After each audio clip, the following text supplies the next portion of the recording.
This is Anita Wood, and welcome to this topic snippet video, which introduces us to the real-world programming environment, in particular, an umbrella standard respected by most development environments called DevOps.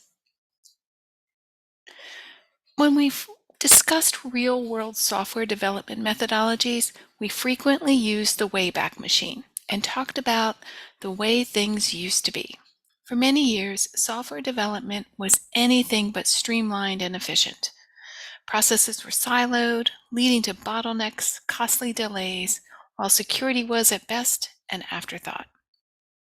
We saw how Agile was developed to address the weaknesses that the waterfall methodology presented. Both Agile and Waterfall detail processes or phases a team designing software should respect. What we're going to talk about here is how teams using those processes should collaborate.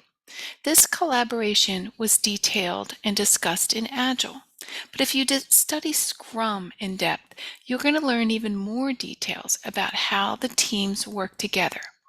However, there is still more to the development of a software project that's outside of the Agile process. Many of these items fall under another umbrella called DevOps, or Development Operations. So no matter whether you're using Scrum or Kanban, there are items that the team should utilize to extend the simplicity and speed the team is achieving by using a particular software development methodology. We're going to look at 3 of the many items in the DevOps world. The first is software methodology. We talked briefly about 2 during the last few days, but what I want you to understand is these methodologies are part of DevOps. The second is that collaboration and communication. It can make or break the flow of the processes. And last, the use of development platform tools.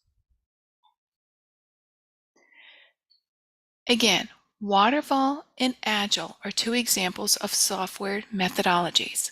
They provide the detailed sequence of events that programmers should execute from problem analysis, design, coding, and deployment.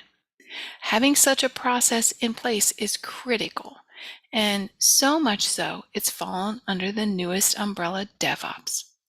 In addition to these processes and their flow, certain practices must be exercised by the developers. The first is version control using shared repository. This is how a repository of code is shared among many developers without one person's changes negating another. The code is divided and managed into projects and groups of projects. An individual developer checks out existing code and adds code to what's there, and the tool identifies conflicting edits to the same code and flags it for resolution. This process allows for multiple developers to work on one project at once. Code verification and feedback. We already know about unit testing, but there are other processes that are used to improve coding prior to a unit test ever being run. These processes also give real-time feedback that coders can use to make improvement while coding, or keep a coder from being stalled because of a problem or bug they're facing. Code reviews is 1. Every team member, regardless of experience and background, should have their code reviewed, and anyone should be able to offer suggestions. When completing a code review, developers should clearly list what changes are necessary or mandatory, or offer alternative solutions. By clearly communicating the reasoning behind each suggestion, a team member provides feedback and insight into how to simplify the code while still solving the problem. The second is paired programming.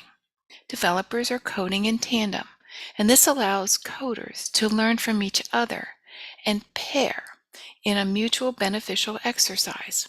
Pair programming is useful when team members are trying to solve complex problems, which may be too challenging for any one developer to tackle.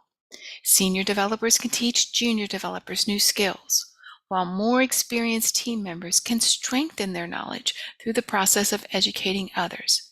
Team members can offer fast feedback on solutions.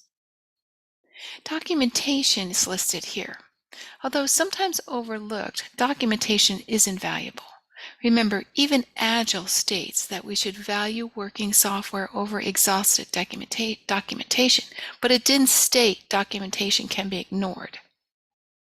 Creating and maintaining internal documentation for projects that your team works on and on the processes that they are using can go a long way to improving your team's performance and the software that you put out.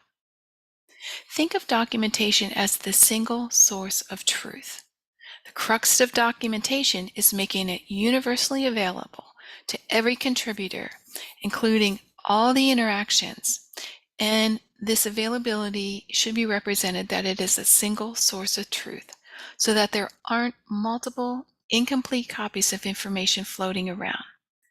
Attempting to maintain several artifacts with various permissions for different roles is not sustainable. The team risks spreading outdated procedures. With a single source of truth, developers can consult a living text and collaborate to ensure that the document is updated and accurately reflects the current state of the project or procedure. An integral part of teamwork is collaboration. Sometimes people go as far as state a culture of collaboration is needed. Collaboration is a tenet of DevOps practices and philosophies. Gone are the days of the silo programmer, working in solo, designing independently in his cubicle, void of interactions from others. Collaboration involves inviting discussion, input, and assistance from others. The culture is founded on trust and transparency. One way this is achieved is by learning from others and relying on others' expertise. Team members must be able to listen, stay calm under pressure, create trust among other team members, and be able to take ownership of a situation or problem. Please note, the ability to work with others is listed as among the most important skills any employee can bring into a business. When talking about teams, communication is another tenet of DevOps. One best practice a team should utilize is to ensure they are realizing success with their projects is communicate openly. Open communication has a profound impact on breaking down information silos between team members and all the others involved in the project. Remember the need for trust and transparency. Team members of all backgrounds and experience levels should be empowered to actively contribute to proposals, offer thoughts on workflows, and provide feedback on projects. Diversity of thought makes for stronger solutions, because when team members from different backgrounds contribute their ideas and insight, an organization benefits from a more well-rounded perspective. To build a culture of open communication, teams can use some of these techniques. Asynchronous communication. When you communicate asynchronously, it helps team members to contribute to conversations across time zones and come back to the discussion when they had time to reflect and consider options. Asynchronous communication also helps team members prioritize their workloads and manage their time in a way that works best for them and their personal workflow. Asynchronous communication is a pillar of open communication because team members, they're not going to be pulled away from feature development to attend a meeting or miss out on an important conversation if they have a conflict. Challenge assumptions. One of the biggest threats to collaborative software development is groupthink, in which the team members conform to a consensus. This then limits their creativity and individuality. Team members who are supported in having difficult conversations, questioning decisions, and offering different perspectives are likely to surface problems early in the life cycle, which provides an opportunity for course correction. Asking questions always helps team members learn from the more experienced contributors and expand their knowledge base. Challenging assumptions is an effective way to ensure that every option is considered before committing to a solution.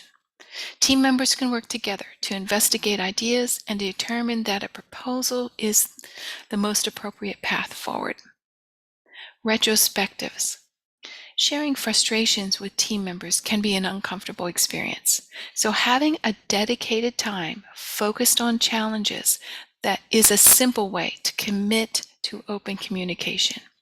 After a project or a release, it's important to hold a retrospective to discuss what went well, what went wrong, and what can be improved. The goal of the retrospective is to understand how to improve delivery and quickly address problems. Retrospectives are an important component of open communication because team members can share their thoughts in a safe environment designed to solicit feedback and discussion. Team members should be encouraged to use an emotional language. For example, "I was frustrated when," "I'm happy that," to convey intensity and surface issues early to prevent festering aggravations.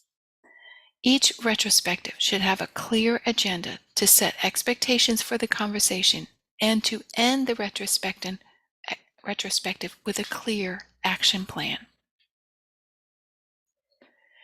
Software development teams work best when they have the right tools to help them focus on the innovation rather than maintaining integrations and manual completing those tedious tasks.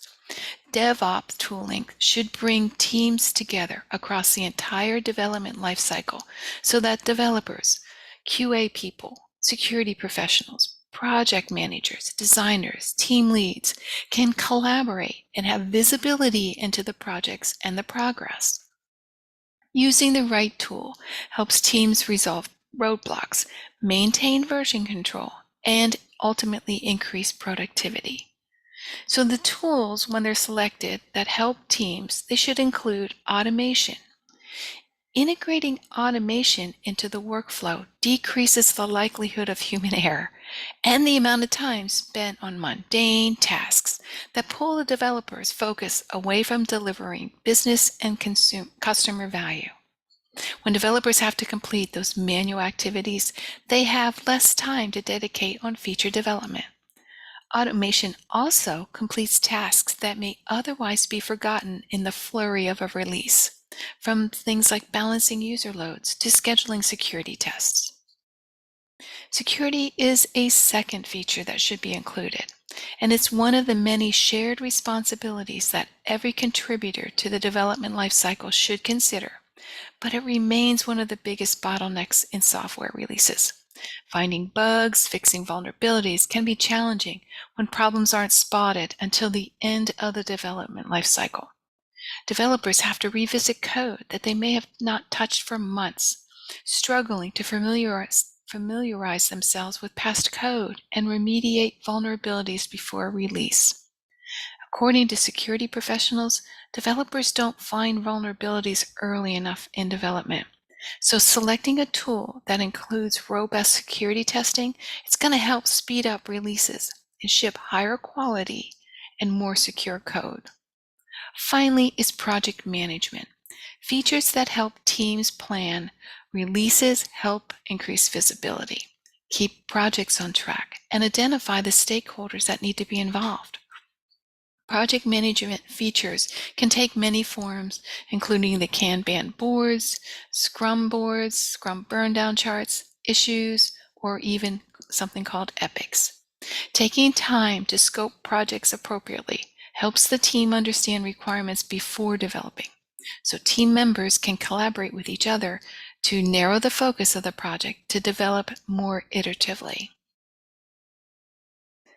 So that concludes the topic snippet on DevOps, a standard respected by most real-world programming environments.